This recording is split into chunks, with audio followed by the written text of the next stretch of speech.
Hey guys, so one of my viewers from Japan sent me an email the other day. He kind of just talked about how he has an autistic daughter. He watches some of my content and it's been very informative for him. And along with this email, he sent me a link to a documentary filmed called Autistic Adults in Japan, where he asked me to give him some of my thoughts on it. I was only 2 minutes into this video before I realized that this documentary is actually really interesting and I have so much to say on it. And so I was just thinking it would be kind of difficult for me to write all of this in a response to him. I feel like I'll just end up writing an essay, which I feel like is very laborious, not only for me, but for him to read as well. I want to watch all of it with you guys and live react to it and commentate on it. If you guys enjoy videos like this, please let me know because this is not really something I do often at all. To be honest, I am not on Instagram ever. I can only handle so much social media. So if you need to reach out to me to send future videos for me to commentate on, email is the best way to get to me. Get comfy, get your drink. I have my coffee over here. Yeah, let's watch this video together. Japan might be quite challenging for autistic people because we often communicate with unspoken words, indirect expression or social cues. As we say, 𝗪𝗄𝐿を読む. And as a collective society, adapting in a group setting can be highly valued or even necessary at work or school. But of course, every autistic person is different and different experience. So today, let me share the experiences and how they're dealing with their difficulties in this country. Hope you enjoy.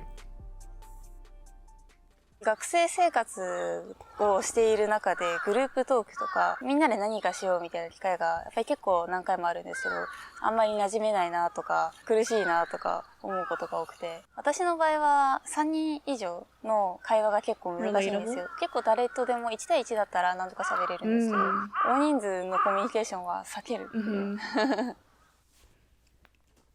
I really resonate with her. I cannot be in a group of people. I don't even think I could handle 3 people, honestly. 2 people at most. I feel like if it's more than 2, I tend to melt into the background is how I kind of describe it. It's so difficult for me to keep up with the conversations going on, so much so that I have a hard time knowing how to respond and when to jump in. And so basically it ends up looking like I'm just sitting there quietly, but in reality, all that brain power is going to interpreting and understanding all of the different conversations.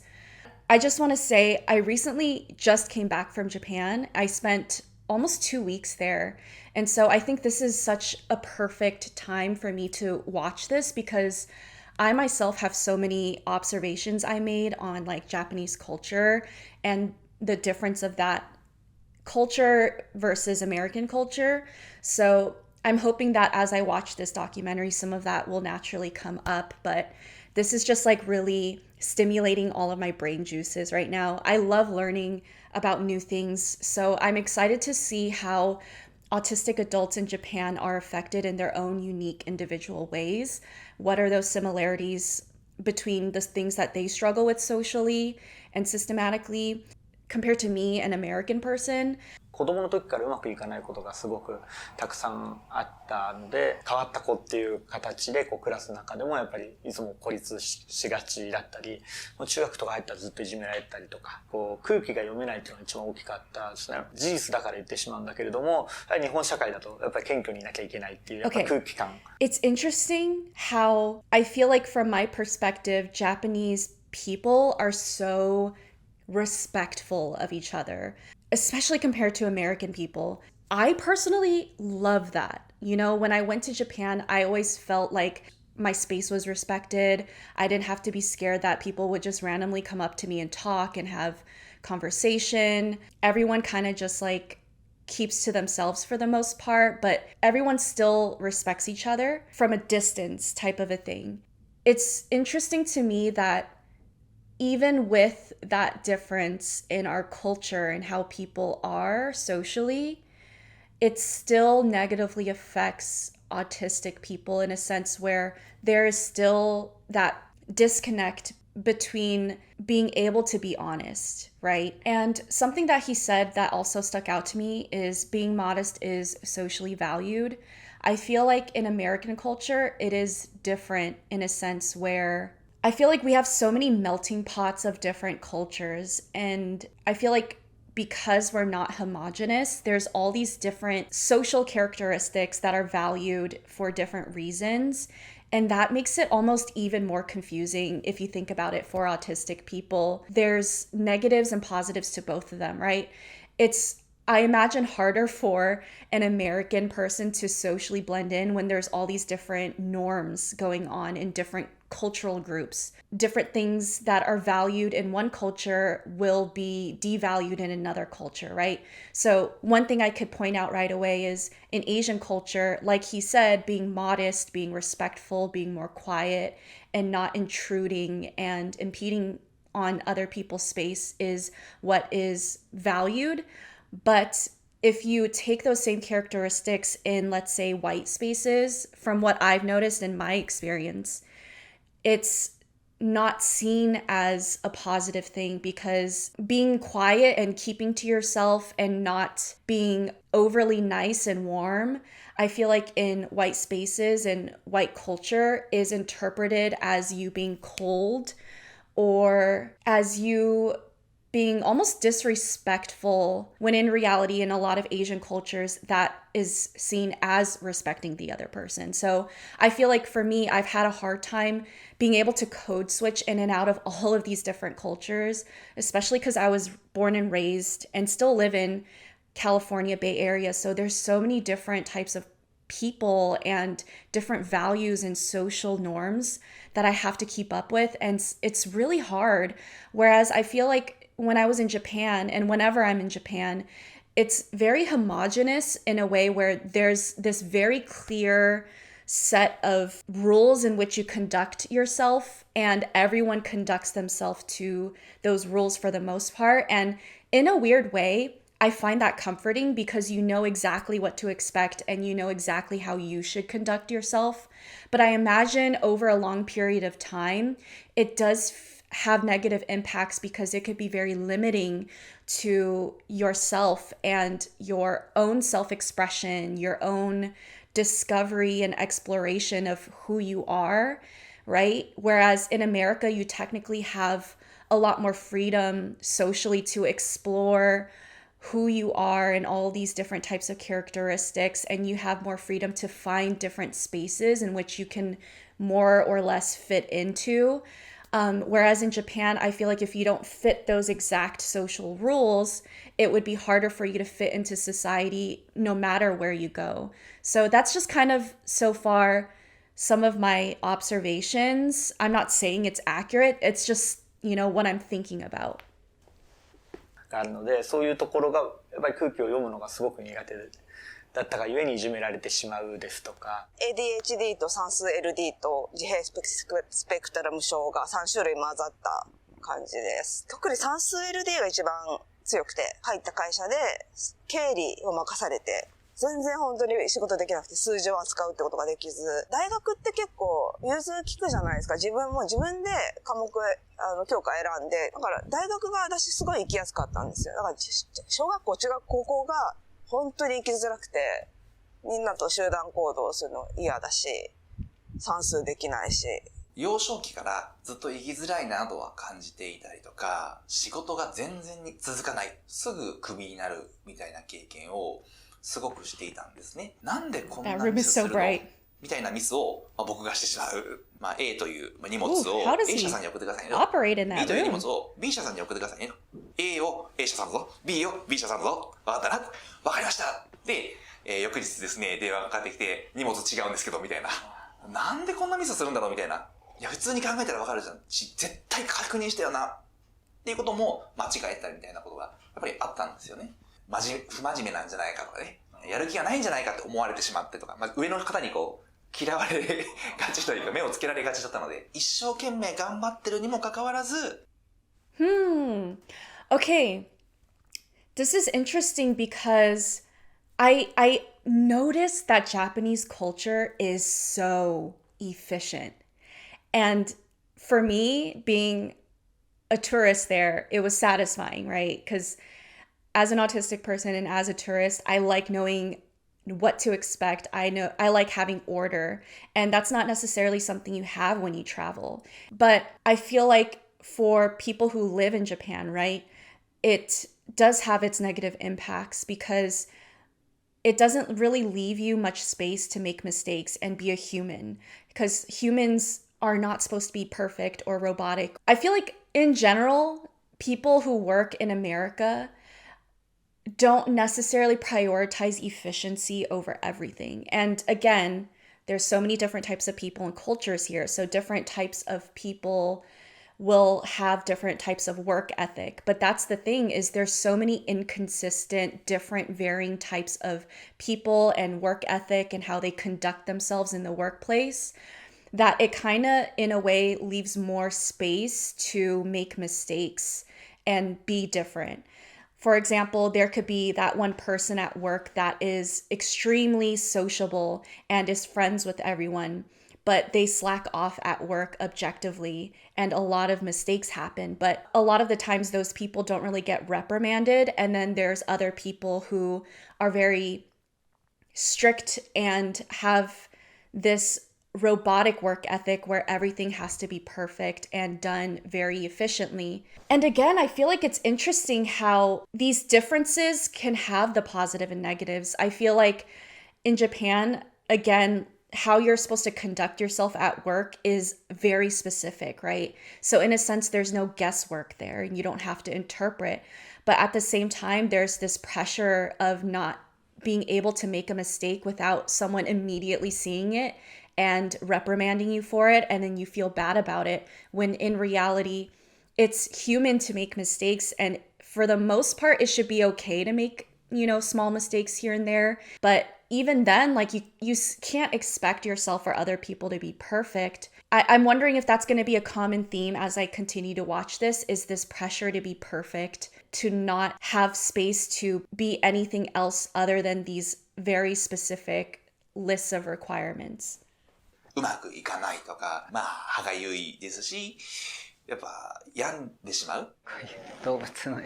すごい綺麗ですね。昔から絵を描くのが好きだった。いや、好きではない。喋るのが苦手で、大体伝わらないから、平面で描くしかなくて。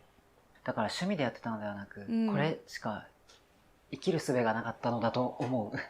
結婚生活はやっぱりきつかったですか？そうですね、2回離婚してるんですけど、1回目は1回目でモラハラにあって、その時私もすごい自分に自信がなくて、相手の言うことばかり聞いてたんで、増長されたところがすごくあったと思うんですけれども、2回目はちょっと相手の人も ASD っぽい感じで、子供が生まれてみると、話し合わなきゃいけない場面っていうのが結構出てくるんですよね。で、それに話し合いにならないっていうのが、ものすごく嫌で、お互い相手が何言ってるのか分かんないみたいなのもあるし。私 DV で離婚してるんですよ。ただ付き合ってる時は特に問題なかったんですけど、結婚とかになってくると、その共同生活ですよね。相手の立場に立てなかったりとか、ペースが違ったりとか、ぶつかるようになるんですけど、で、基本的に家事とか育児って同時にいろんなことをこなすんですよ。そう。だからもう、全然できなくって、その旦那さん帰ってきて、お前一日何やってんだとか、それお前が怠けてるだけだろうとか、生きてる資格あるのかとかって言って、こう暴言を吐くわけですよ。で、手が出ちゃうみたいな感じですかね。𝗪𝐿僕のこと何番目に好き？シリが答えたことが私には意味がわかりません。よろしければ𝗪𝐿僕のこと何番目に好きをインターネットでお調べしますって出てくるのがそのまま私の素なんですよ。𝗪𝐿甘えていいよ。すみませんよくわかりませんって出てくる。これを大切な人に甘えていいよとか言われてすみませんわかりませんとか言ったら嫌われることぐらいわかってる。本当はシリみたく答えたいのにそれを全部消してきっと人はこれで伝わるのかなっていう言い方を全部考え。That's so accurate. I feel like there's so many times where my responses are completely misinterpreted, and I have to almost catch up to the mood of the other person and the situation that we're in. There's, for example, many times where I'll have a response that for me is very casual, lighthearted, and there's no negative intent or emotion on my end. And then all of a sudden I see that the other person's very unhappy and frustrated or mad. And then they'll express that to me, and then I would just be so surprised, and they'll have to explain to me how they interpreted it. And then I have to then be like, holy crap, how did they get that message from my response?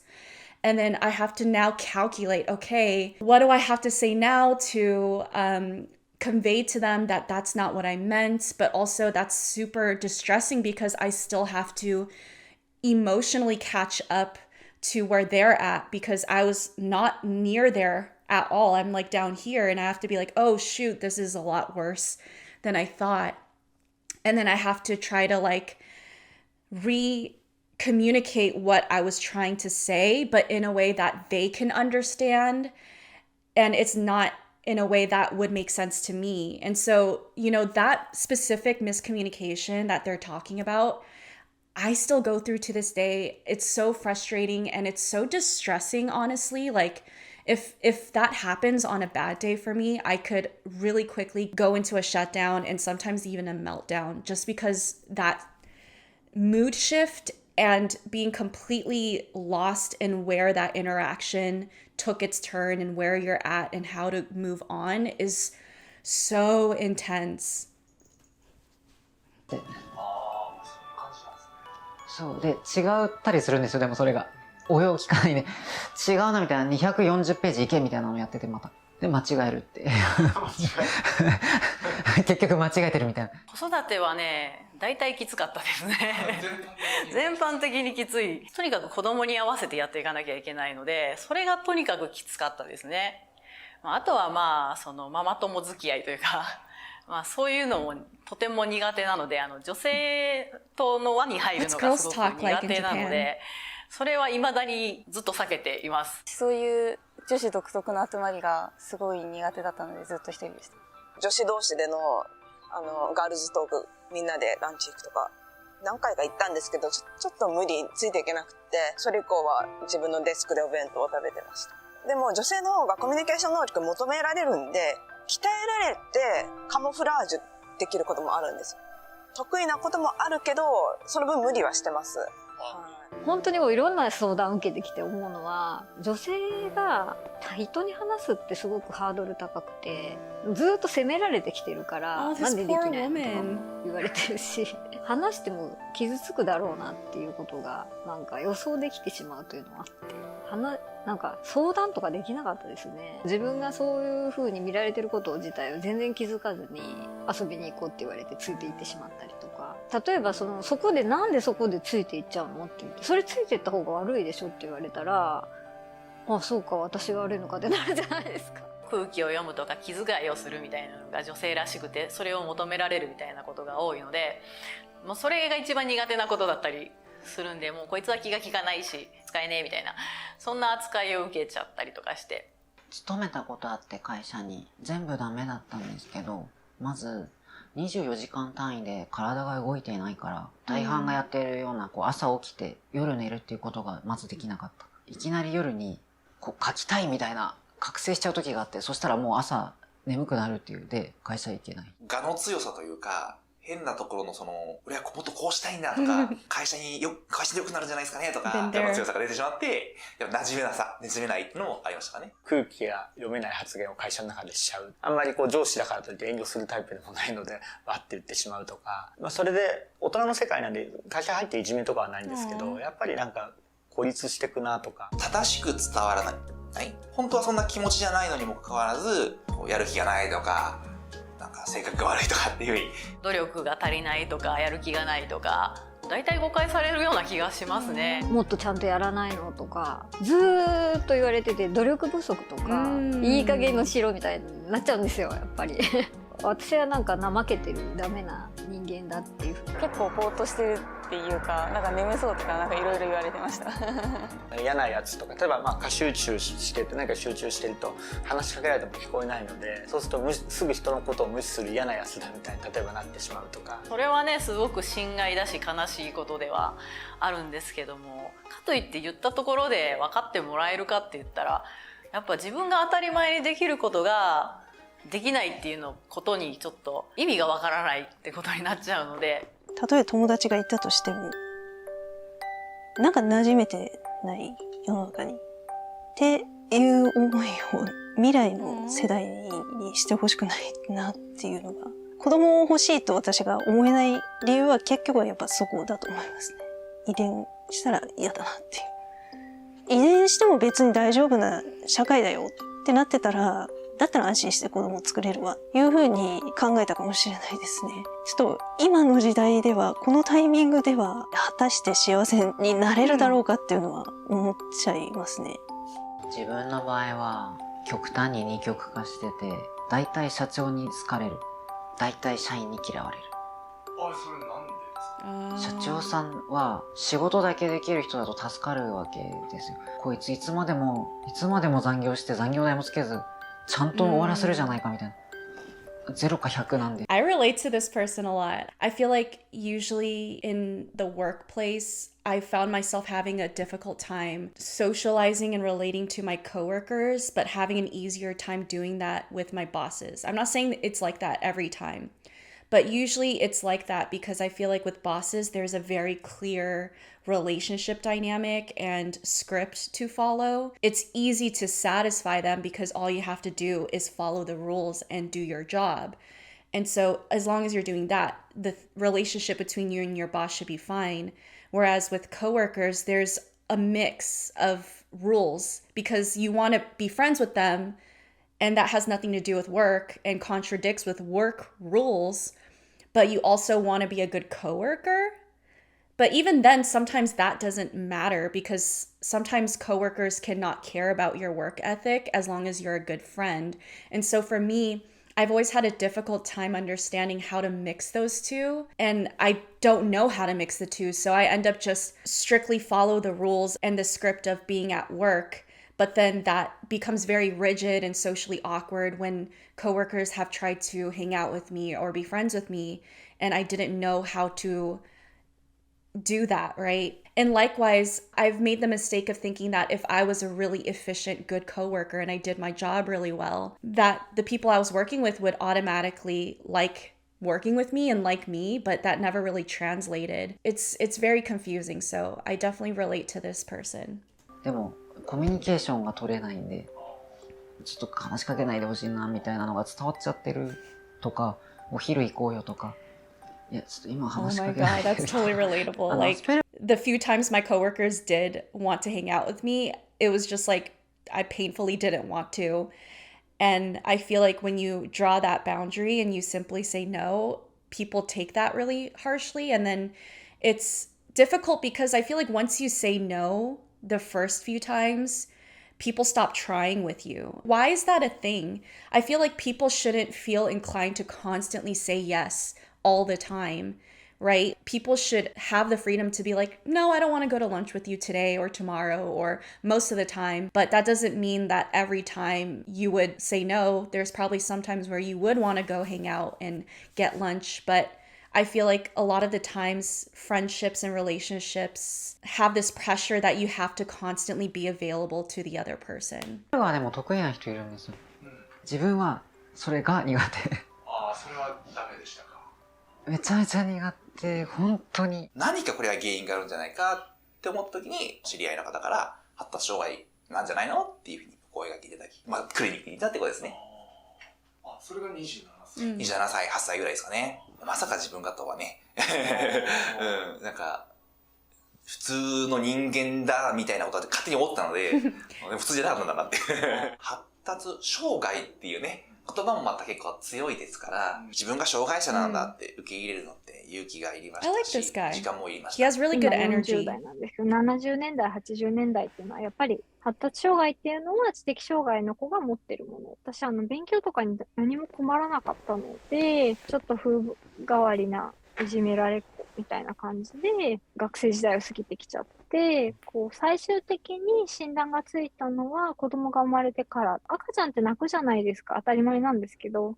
だけど、おむつを変えて、ミルクをあげて、泣き止まなかった時に、普通はこれをやれば赤ちゃんって泣き止むけど、これなんで今泣き止んでないんだ。でそこでパニックとか起こし始めちゃって、で、産後うつみたいになって、出産前から精神科通ってたんですけど、産後うつがとにかくひどくって、で、そこで追求していって、で、発達障害に行き着いたって感じですね。私ぐらいの年齢の人は若い頃に発達障害っていう概念がなかったので、そもそも診断を受ける以前の問題だったみたいなところが、初めに発達障害っていう概念が入ってきたらへんの時って、その ASD も ADHD も全部混在した形で、発達障害っていうのはこういうのですよっていう説明をどこかで見た時も、その遅刻をすごいするとか、朝全然起きられないとか、当てはまらないんですよね。しんどいんだけど、合わせれていた部分もあったので。That's so true. I feel like this is why research is so important. We have these very stereotyped ideas of what ADHD and autism is. Like she said, the thing about time, someone with ADHD or autism are always late or whatever. I agree with her. I didn't relate to that. I'm on the other end of the spectrum. I'm always very anal about time and very anxious about time. I have to set alarms for everything to make sure that I'm doing something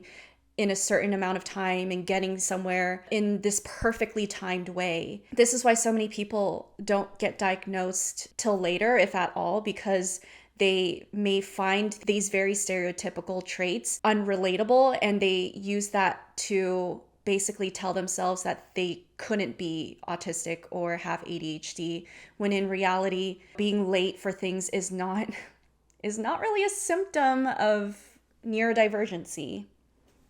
だからその発達障害っていうのから完全にスルーしてきてしまったっていうのはありますかね。みんなこんなに困ってるのだと思って生きてたんだけど、診断しようっていうとこまではいかなかったんです。今思うとすごくアスペルガーだったんですけどね。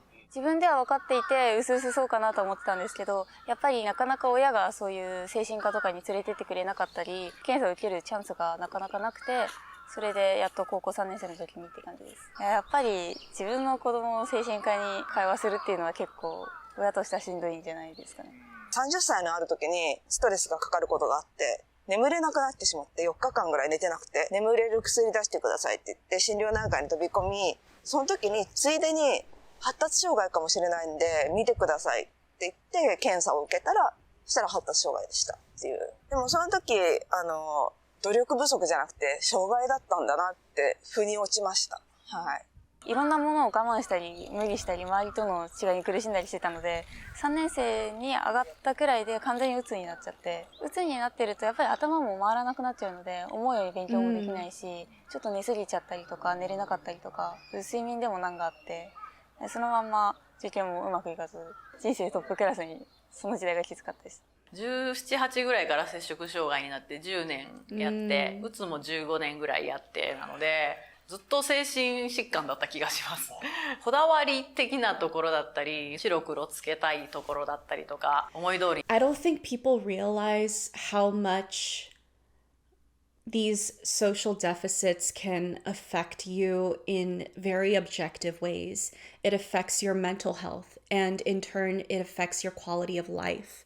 All of a sudden, you may not be able to pass your classes, for example, or be able to perform at your job effectively, and that begins to affect your mental health even more. A lot of autistic people have depression because all of these areas in their life is suffering so much, including our own internal world, and we end up not being able to physically take care of ourselves as a result of the quality of all of these areas in our life going down. All of it gets harder to maintain over time, and it's honestly it's really, really hard. I feel like, especially for autistic people, there's not a pill you can take, there's not even therapy that you could go to that could magically, get you to realize something and make this huge change. It's honestly just your life as a whole, right? It starts from you and how you show up in every aspect of your life, and needing to bring some sort of balance in every aspect and find some sort of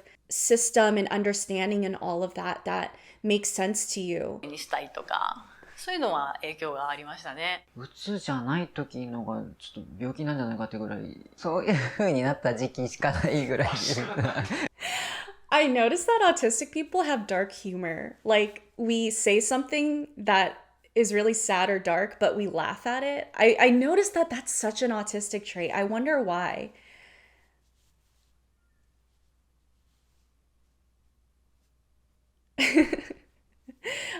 I resonate a lot with that person. それこそもう20代で引きこもってる時は、どうやったら人に迷惑かけずに死ねるかとか、めっちゃ一日中考えたりとか。大人になってから気づく人って、ほとんど9割方みんな二次障害持ってますよね。私は二次障害で、双極性障害と、摂食障害があるので、もっと早く気づいてたら、ストレスにならずに気づいて二次障害を起こさない。診断を受けてすぐには取らなかったんですよ。障害者だけど仕事普通にやれてるしって思って、取るきっかけになったのがちょっと二次障害がひどくなって自殺未遂をしちゃったことがあって、それきっかけで取りました。障害者手帳で障害者雇用で働く手もあるし、でも障害者ってことを伏せて働いてる人もいっぱいいます。やっぱり説明しづらい、職場の人にこういうことが苦手なんですけどもって言いづらい。自分に向いてる仕事がなんかすごい少なくて見つけるの難しいんですけど、仕事をみんなで分担するのが、コミュニケーションが難しくて、なので私も就職はしたいけど、なんかあんま続くかはちょっとわかんないっていう。ことがいいっていうふんわりとした言葉だけは、今広がってますけども、じゃあ具体的にどう対策を打っていけばいいのか、どうフォローしていけばいいかっていうのは広がってない部分ではあるので。なんか、じゃあこうしたらいいねみたいになる職場もあるんですけど、やっぱり、って、なんか、障害なのみたいな。ちょっとそういう人はうちではちょっと。障害者の方でも活躍できるよなっていう素晴らしい企業さんもいることは確かではあるんですけども、ね、うちは障害者雇用をやれって言われてるからやってるけど、なんか現場にその準備が整ってないとか、知識がないっていう話も多々聞きますね。I started up this company in 2009 because my son was diagnosed with autism spectrum disorder in 2007. At that time, I studied MBA in Northwestern University in Illinois and developing this business model because the employment situation for people with neurodiversity was terrible at that time. So I thought that I should do something. Everyone has difficulties in the workplace, but to people with neurodiversity, barriers or hurdles or the difficulties greater. They cannot understand the unwritten rules, not good at reading minds of the clients or the supervisors. So those kind of difficulties make them difficult to retaining their job or getting their job.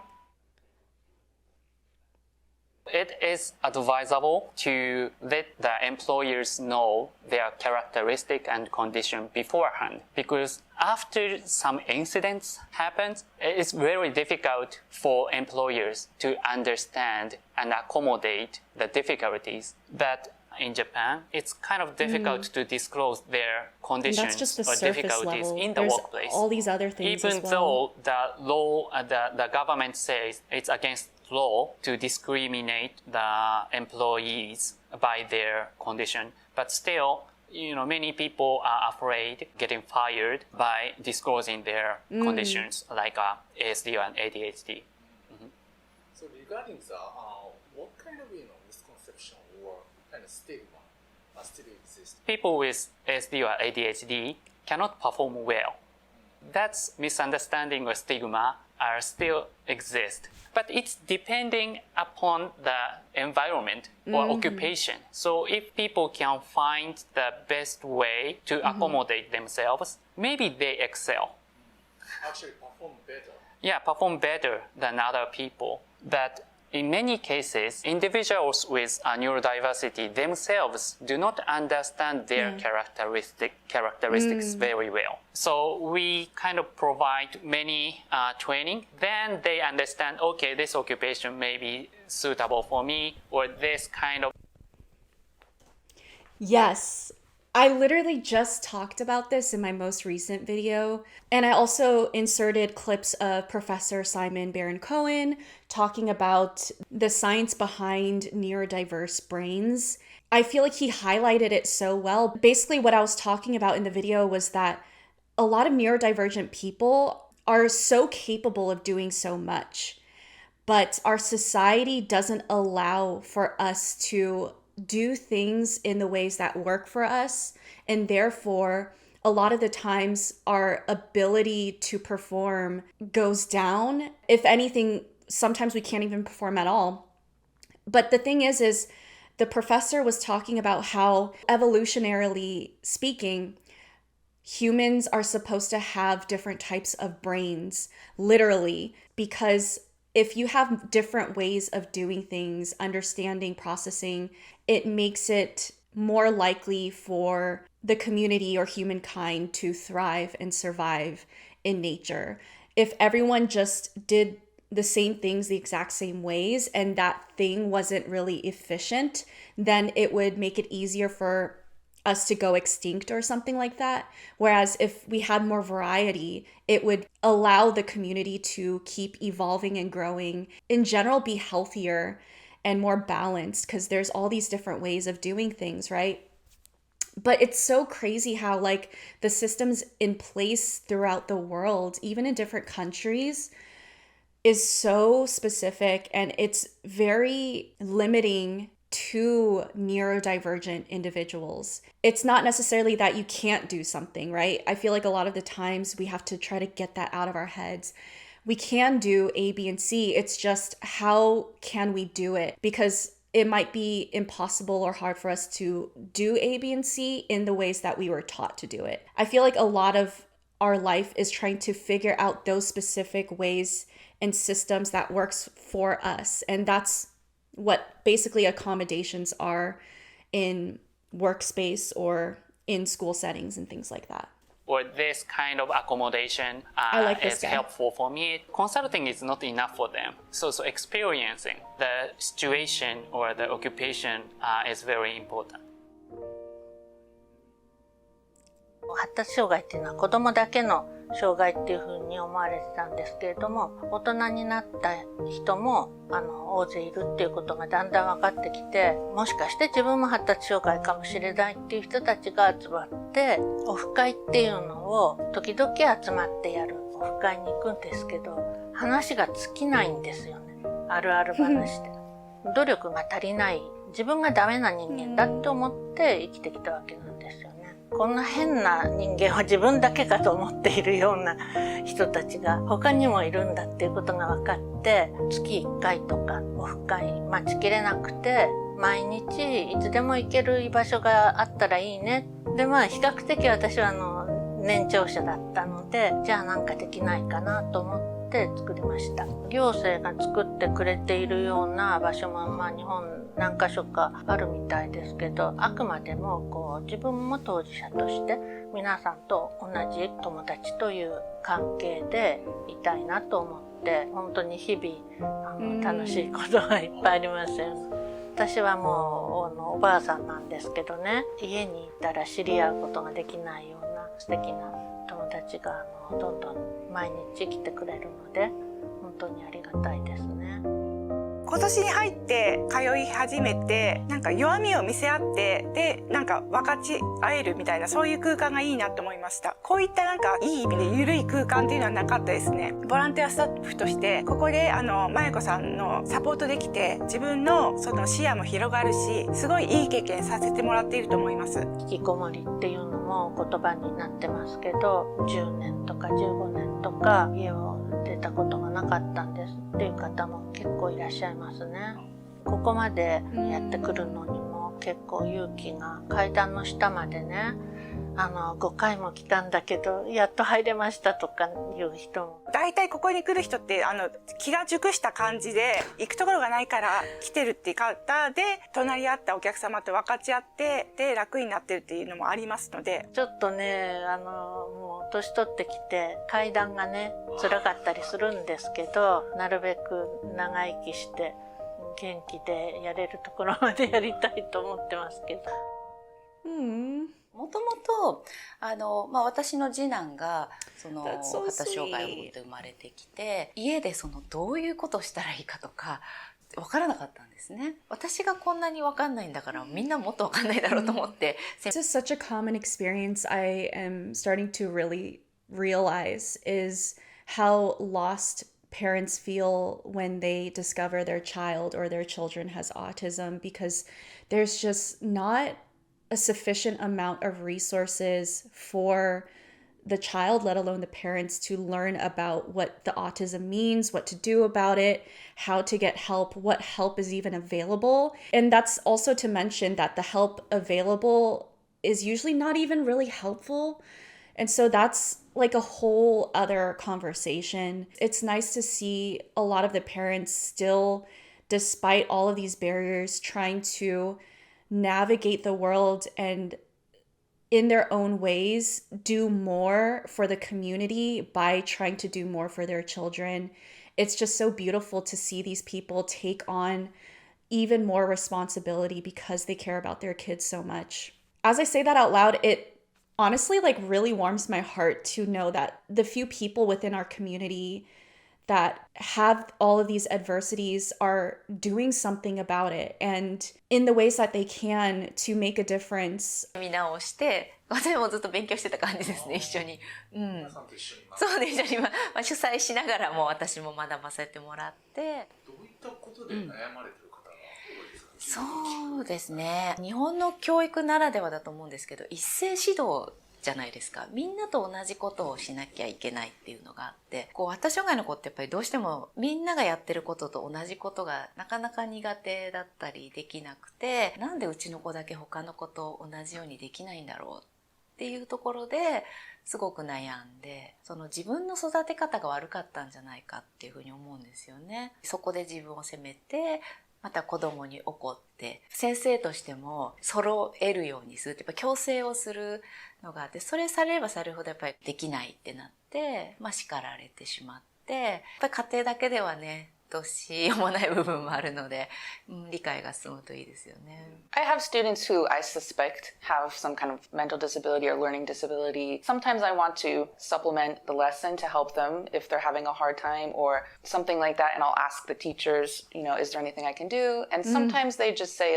oh, she's fine, she's just a lazy student. We're just told, oh, she's shy or something like that, but I don't always think that she's just shy. I think there's something more going on, but their parents don't want to say they have something, or the teachers don't want to say they have something because it will be perceived as there being something wrong with them. But it is a little frustrating because since I don't know that information. This is a really good conversation because this goes to show that it's not necessarily the individual's fault, whether that's the parent, whether that's the child, whether that's the teacher, whether that's the ABA therapist, whatever it is. It's the system's fault. And the research that we have access to is not up to date, right? And so there's not really resources and ways in which people can help autistics or autistics to get help, even if that desire is there.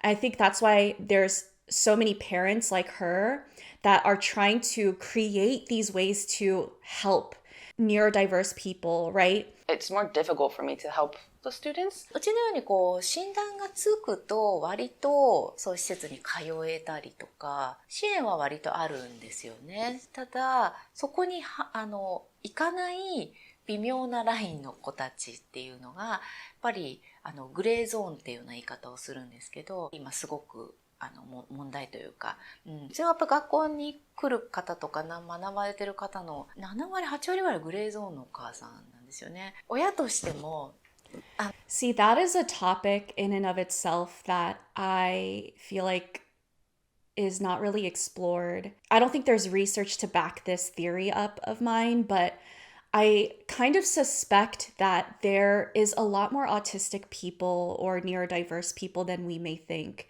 I feel like before, our conception of autism is that it's just this rare thing, and autistic people are just kind of part of the forgotten population of, okay, they're just autistic and they're gonna go live in their own little corner of the world. But I feel like we're coming into a day and age where, as more and more people are getting diagnosed, more and more people that were in this gray area, I'm hoping that we can come to realize through the changing statistics and the changing research that autism is actually so much more common than we think. So in a way, what are the ways that we can actually change systems to integrate autistic people better? And in that sense, how can we begin to shift our ideas of who an autistic person is? Is it really a disability, or is it just a different way of processing and a different way of operating? Because your brain is not a neurotypical brain, right? I would not be surprised. I honestly wouldn't be surprised if, let's say, like years and years from now, we get to a point where half the population on Earth is somewhat on the spectrum and autistic. If not half, like a high number, you know?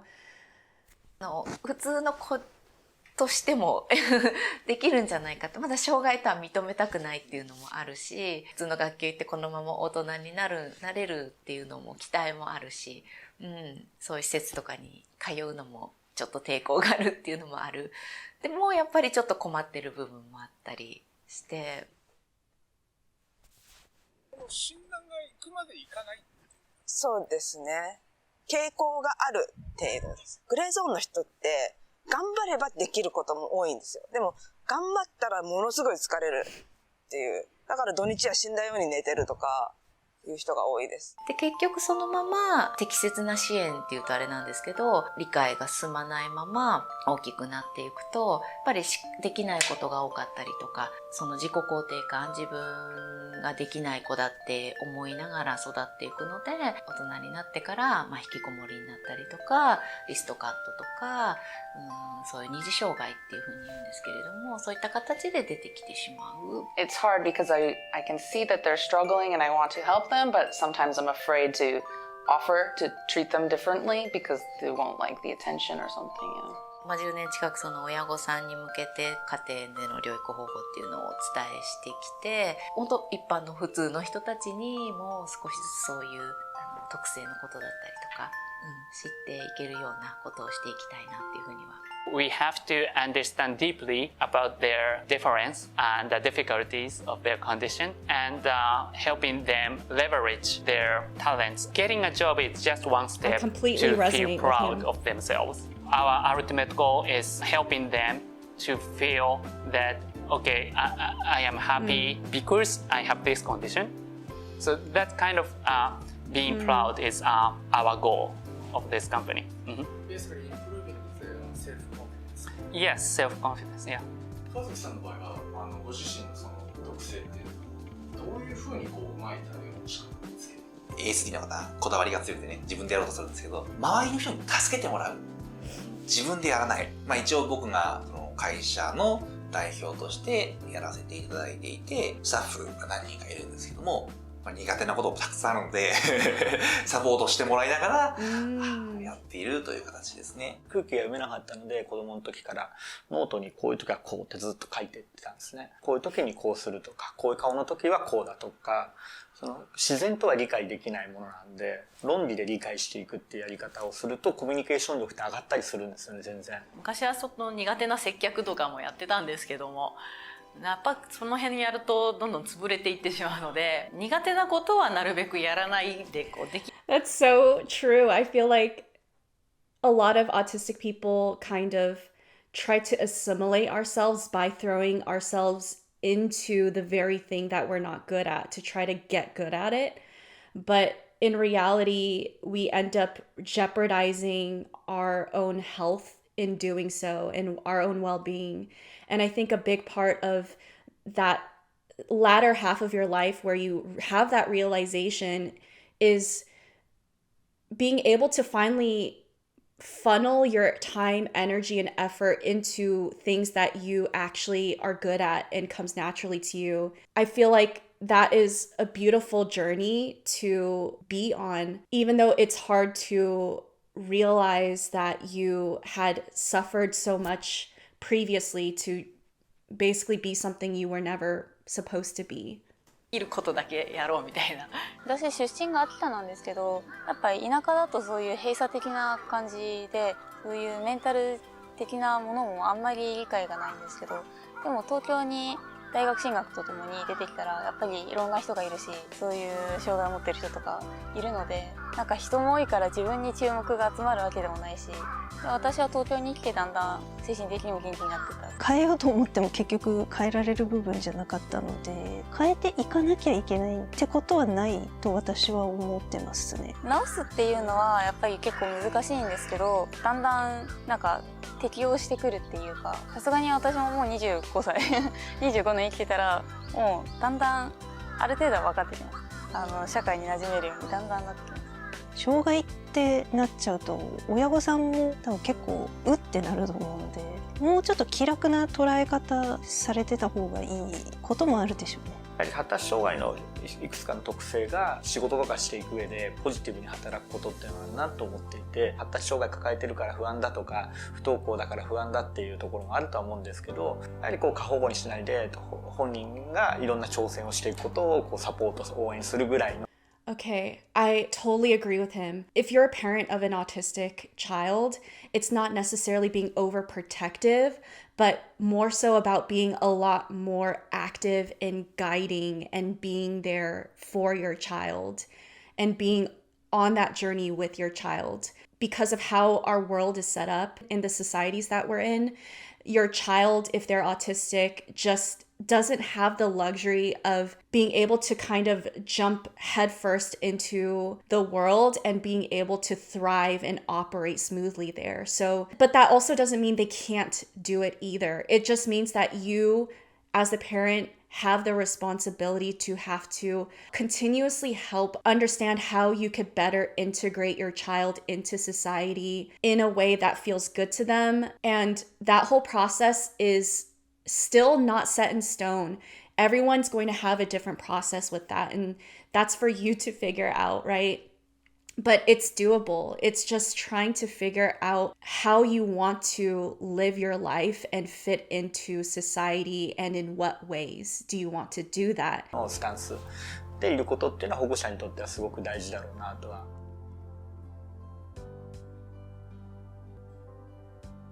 発達障害由来でうつ病になったがゆえに、一回会社を辞めてもう一度会社に入るのも怖かったので、起業をしたっていうところが、本当に初めは小さな塾、不登校の方に特化した塾から始めて、やっぱり今になってうつ病の方も学校不登校の方もかなりの割合がやっぱり発達障害があって、それだゆえに社会にうまく馴染めないってことがどんどん分かってくる中で、我々も発達障害の支援っていうものにかなり力を入れてってるっていう感じですね。どこにでもある中小企業だと思うんですけど、本当これから20年30年かけて𝗪𝐿∫っていう会社があった社会となかった社会で全然違ったなみたいな、そういう会社にできるといいなと思ってやってますね。高校生とか中学生とかで発達障害だけど見つかってない、見過ごされてる子とかっているので、いっぱいいじめられたりとか、自分が味わった苦労を味わわないようにしたいっていう思いも込めて今精神科医をしてるっていう感じですね。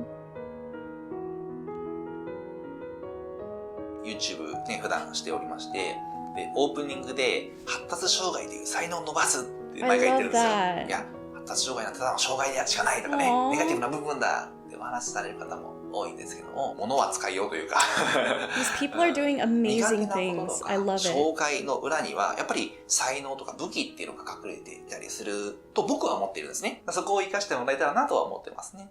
This is so inspirational. 発達障害っていうと子供の病気っていうことで子供の支援する団体さんいっぱいあったんですけど、なんでうちは大人の発達障害の会なんですよね。自分の地域でそういう人たちがいる。She's totally correct. There's not enough resources for autistic adults. There's very little resources for kids and parents, but even less so for autistic adults. I keep saying it, but it's beautiful seeing what these people are doing out of the struggles they were born with.っていうこと自体を一般の人も知らないし、サポートできる支援者の人がしっかり増えていってもらいたいなっていうのがあるので、そういう働きかけをちょっといろんなところでじわじわやってるとこですね。